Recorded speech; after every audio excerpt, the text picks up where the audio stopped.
When I was at SEMA this year, I found a couple of new products by Russell Performance. Well, they gave me some samples, and I'm going to show them to you today. Let's go. So it's been a couple of years since Russell has released any new product, so it's kind of cool to see that they're trying to revitalize the line, or at least trying to put some new product back into it. So the two new things that they had this year, we'll talk about the wrenches first, and then we'll get hot and heavy into the filters because there's some cool things about those. So let's talk about wrenches real quick. Like I said, it's been quite a long time since I've seen anything new from Russell. So some of these things aren't really new, but it's nice to see them kind of jump into a little bit more modern wrench. So these are the old Russell wrenches that I have. I've got a full set of it. This is a Dash 6, but it doesn't really say Dash 6 on. It's just a plain, unmarked, really, wrench. The problem with these is this is made out of a 6061 aluminum, and it's a little softer than I think anyone would like it to be. If you look up close up on it, you can tell where it's been a little mushroomed out from it. And after a while, these are just junk. You just pitch them. Now, that was kind of the thought process years ago with an A in wrenches. After a while, they are going to get a little worn. You're just going to pitch them. It was just part of the deal. But the nice thing is there's newer materials out there that's made a little bit nicer. When you look at these cheap adjustable end wrenches that I've got, same thing. They tend to mushroom a little bit. They're just not very good. They work well, but when you're in a pinch and you need one adjustable end wrench because you're going to go back and forth, or you got an oddball size, which is something I hate, and we'll talk about in a minute as well too. The adjustable end wrench is just kind of nice to have, but same thing, really cheap 6061 material. Now, all these from Russell are made with a 7075, which is really nice because it's a little bit stiffer material, but the nice thing is it doesn't really gall up the fitting really bad. And I've used most of these over the last couple of days. The 8 and the 6 I've really used the heck out of. And I'll show you what I was working on in a minute. But I worked on the truck for a while and started on some fuel system stuff for the Chevelle just to try to test these out, make sure that they fit right, worked right, whatever. So again, this material isn't like really earth-shattering or anything new, but it is nice to see a different design out there. Now again, I like how they mark the sizes on it. That's easy on both sides. Makes it just easier, especially when you're in the dark. I think at a track or something like that, it's easier to know which wrench that you've got in your hand. But yeah, they're just very well, nice constructed. The 7075 is a heavier material, so you can visibly feel the difference in it. Length's about the same in them, I guess, but it's an AN wrench. They don't need to be 12 inches, 15 inches long. You're not trying to elephant man torque these things down.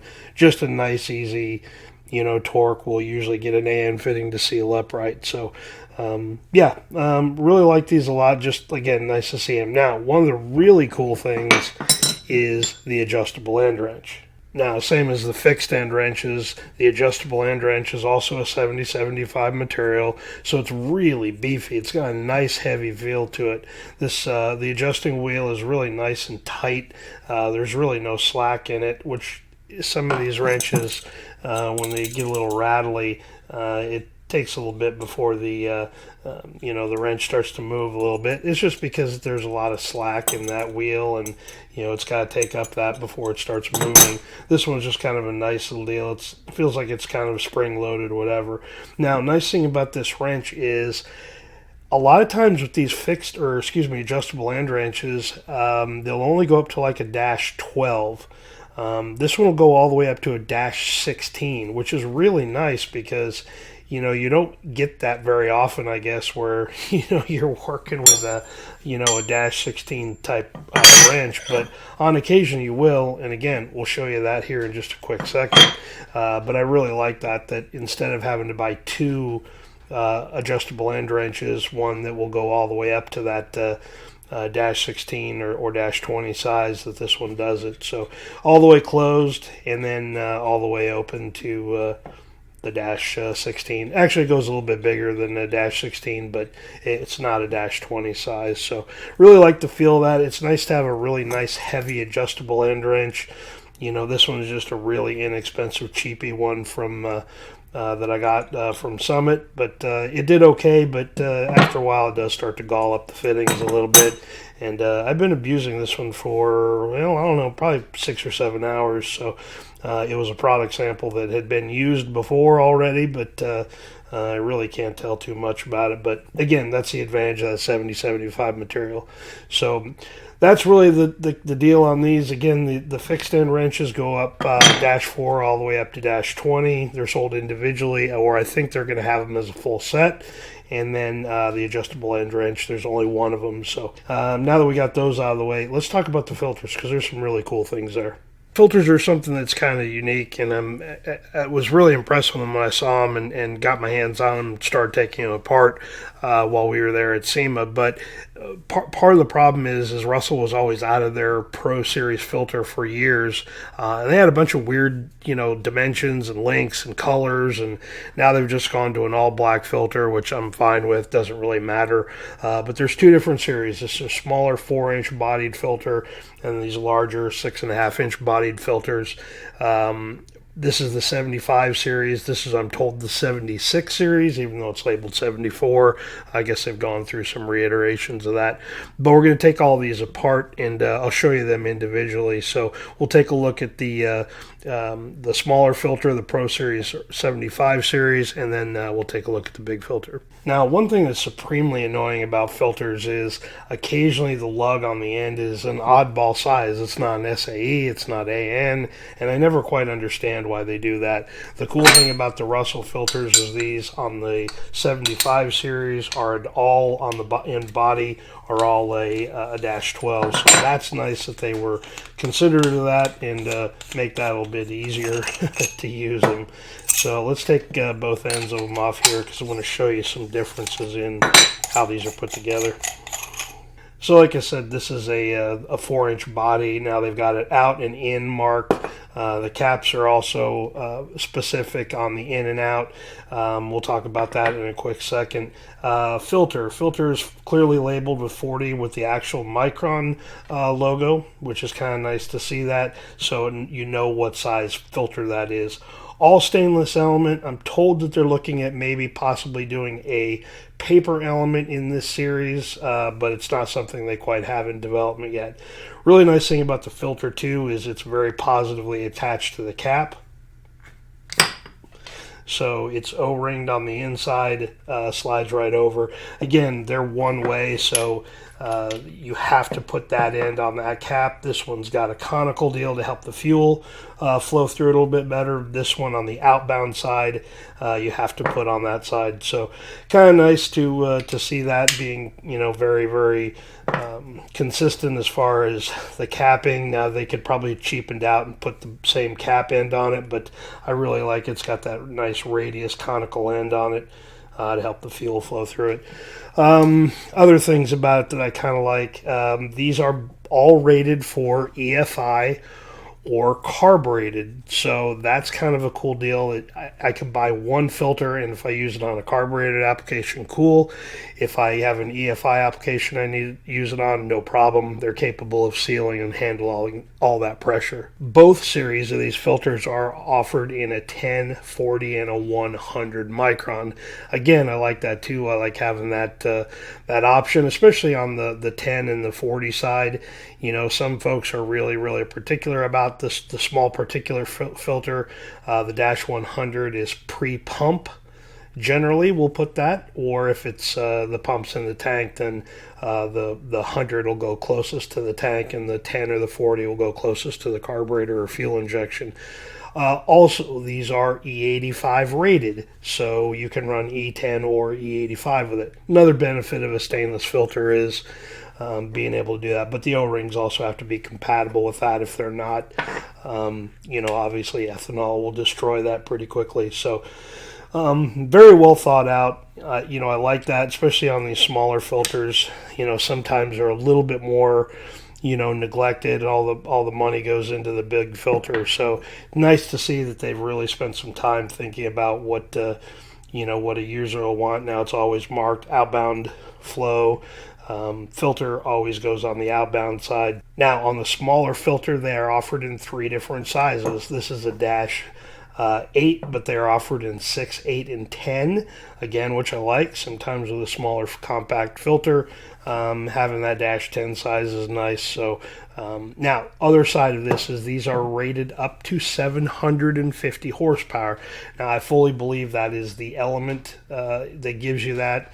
Stainless typically flows a little bit better, but certainly the design of it and having that nice radius inlet is very nice. So I'm sure that has partially something to do with it, but yeah, very, very cool to see that. So I'm going to put this one back together, and then we'll look at the 76 series. Now, I don't know if they plan it this way, but it's also kind of very cool. We talked about that's a dash 12 end on this filter, which they are actually calling the Big Russ, which is kind of cool. Hopefully they'll have a really cool cartoon character or something to do that. The ends on these are all the same, and they're all a dash 16. So again, very, very well, nicely thought out. Absolutely love that.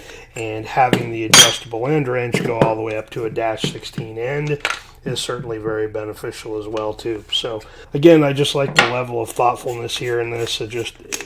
Somebody just thought about filters and decided that they were going to make something that everybody was asking for, needing, and certainly like that. So main body of the filter is 6.5 inches. We'll talk about that too.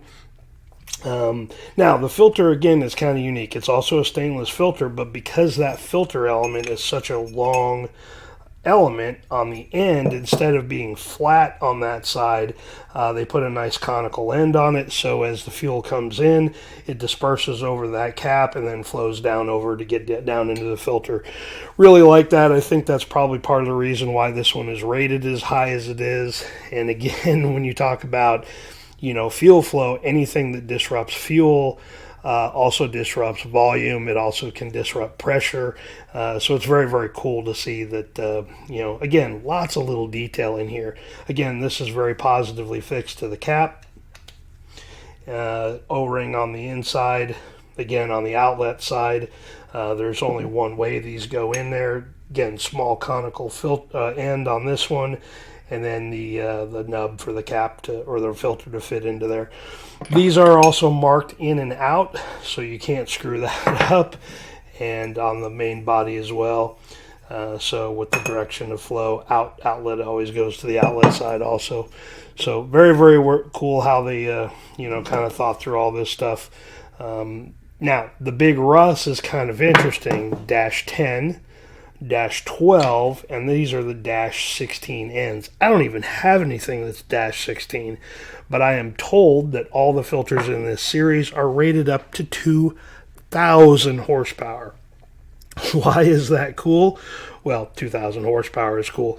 It finally shows that Russell's really getting more. They've got the street side covered with the the 75 series, but this Big Russ filter is really cool in the fact that edelbrock and Russell are getting back into the race side of things. I hope that's a little bit of the comp cam side of things on the edelbrock side. Comp is obviously got top fuel guys out there, mod stuff out there, funny car cams that they do. It's nice to see that the racing side is getting a little bit of love from the edelbrock and Russell performance. Again, the micron is on there. It's a little bit smaller because they don't have the big end of the cap to print it on, but this one's a 10 micron filter. So very, very cool. I'm so stoked to see the bigger power stuff get a little bit of love. Certainly having a great big dash 16 filter is very cool. So all the way from 6 all the way up to 16, you're covered in those two series of filters in the 75 and the Big Russ. I'm going to keep calling this the Big Russ because I just like that. Let's talk a little bit about pressure drop because we did a video on that. It's been a couple of years now where we tested a whole bunch of filters. I'll leave a link to that video above, but one of the key things about a fuel filter is you don't want it to have a lot of drop in it. We'll go over to the other bench here because I've already got it all kind of set up, and now I have it set up for dash 8. The Big Russ doesn't come in a dash 8. I don't have a any adapters to go from the Dash 8 lines that I have up to a Dash 10 so we can test the Big Russ. I will do that at a later date. I'll just leave it set up. But today we're going to test the Dash 8 filter in the 75 series, and we're going to see if there's some pressure drop in it. So let's go over to the other bench, get set up, and I'll show you that over there. Okay, so if you remember from the fuel filter pressure drop test we did, this is the exact same setup. This bucket will have mineral spirits in it, goes down to the pump, and then to a regulator, which we will set at 6 psi, and I will have a camera on this one, and then we will test the filter, and then we will look to see what the pressure drop is post regulator. Now remember, this is the wrong way to set up a fuel system. The right way to do would be the regulator last, and the filter would go between the regulator and the pump. That's the correct way to do it, because some filters will have a pressure drop in it. So we're going to see what the actual drop is. We will set this to 6 psi, turn the pump on, and then we will see what the actual pressure drop is post regulator. I have a camera that'll be set up on both. Exact same test as we did before. Now again, if you'll remember, we have a little shut off here. This is just to provide some back pressure on it. We don't need this wide open where it's flowing, you know, a ton of gallons per hour. It's not the, you know, the way a fuel system is. You'll just trickle you know, fuel through it. So we'll set this so it's just a little slightly open, and then that way we can get a good reading on it. So that's what we'll do. I'm going to get this all set up, turn the cameras on, and then we'll turn the pump on with my little switch here, and then we will see what the actual pressure drop is with these you know, Pro Series filters. Again, we'll get a adapter to go from the Dash 8, that's what this system is, up to a Dash 10, and then we can test the Big Russ at a later date. So now that I've got all that done, let me get all the cameras set up. We'll get the fluid in it, and we will test pressure drop.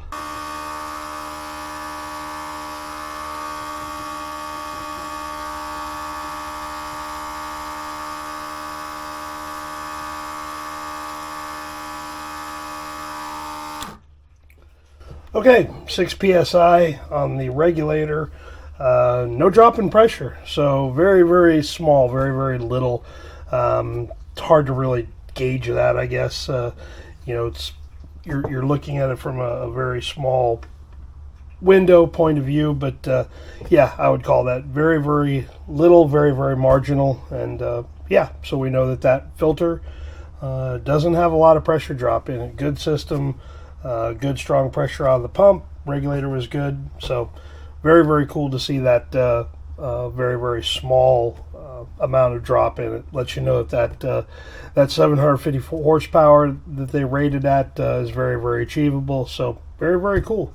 So let's go back to the other bench and wrap all this up. Let's talk about pricing on all this stuff. And I know it's a little bit premature, but all of this stuff should be available by the first of the year. That's pretty cool. We don't have to wait, you know, 6 months for this stuff to come out. I hate that about SEMA sometimes, where, you know, you go look at all this cool new stuff. You're like, cool, I'm going to buy it. And they're like, well, it'll be probably end of 2024 before it'll be out, or whatever the case may be. So it's cool to see this. Wrenches, I don't have the individual prices. I think the whole set, if you buy them, are about $150, $170, something like that. That's not too bad when you start pricing these out individually. That's about right. The adjustable end wrench is kind of right in there where most of them are at. It's right going to be like a little under $100. That's pretty cool. Filters are really interesting. The Big Russ is going to be under $200. For any of those sizes, and then on the smaller filter, I think they're about $75-$80 a piece. So really, really cost effective. You know, stuff that's not going to break the bank. Again, on the filters too, I don't know if I made mention of this earlier.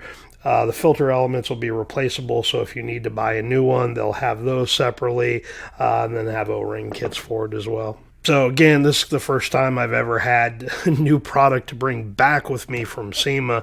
So I'd certainly like to thank the folks at Russell for giving me these samples to take a look at, show them to you. And there'll be a PRI here in a month. I'll be there for that show as well, wandering around. So Maybe I'll bump into a few of you there. But very, very cool just to see some new innovation, especially on the filter side from the folks at Russell and Edelbrock and CompCam as a new company or a new joint company together. Very cool to finally see that. So if you have any questions about the wrenches or the filters, don't hesitate, leave them down below. Again, I think they said by January, February, you'll see these on the website, and you can buy them from directly from Russell or any of the retailers. We'll probably have them by that time. So anyway, if you got any questions, like I said, don't hesitate, leave them down below. And yeah, I will catch you guys on the next one. We'll see you.